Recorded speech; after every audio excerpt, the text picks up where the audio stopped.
These two colors, black and white, have been staples for bass anglers since the beginning. But have we been thinking about these all wrong, or do we need to think about them differently? I'd love to hear your thoughts and opinions on this one. Traditionally, we have been told that black is better for stained or dirty water and dark, overcast conditions, and white is better in situations that are just the opposite.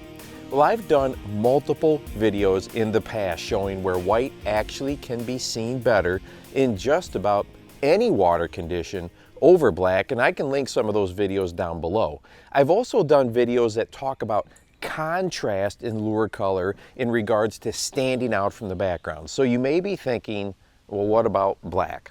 Well, the more and more testing I do, while black, of course, will catch fish in all those before mentioned situations, I think that it can really do well when fished up in the water column, and specifically when bass are likely to be below the lure feeding up or looking up, and here's why.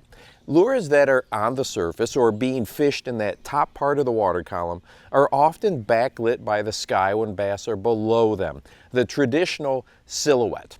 While any lure color is going to look darker when backlit and provide a silhouette, black seems to provide a crisper and more defined profile. Let's look at this footage from a couple of old original Doug Hannon snake lures, and yes, I'm working on a video with this classic lure.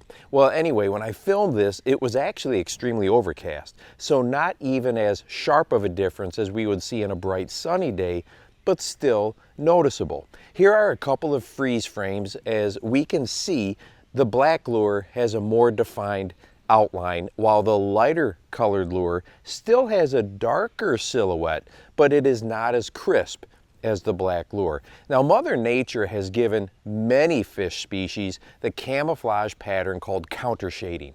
Dark colors on their backs and white on their bellies. In other words, they are more easily hidden from predators when something is looking down at them or up. And as we can see, the light colored lure is more apt to blend into the background. But while Match the Hatch is a terrific tool for starting our color selection process, I've been changing my mindset somewhat, hoping that my lures can be seen from as far away as possible. Bass are very sight oriented when the conditions allow, and the sooner that they can pinpoint visually where a lure is at, my hope is that it will lead to more investigation or playing off of that curiosity, and in turn, if I do my job right, more bites. Well, here we can see the same idea with hollow body frogs. And here we can see the same thought process using soft jerk baits. One is white and the other is a darker color as seen from below.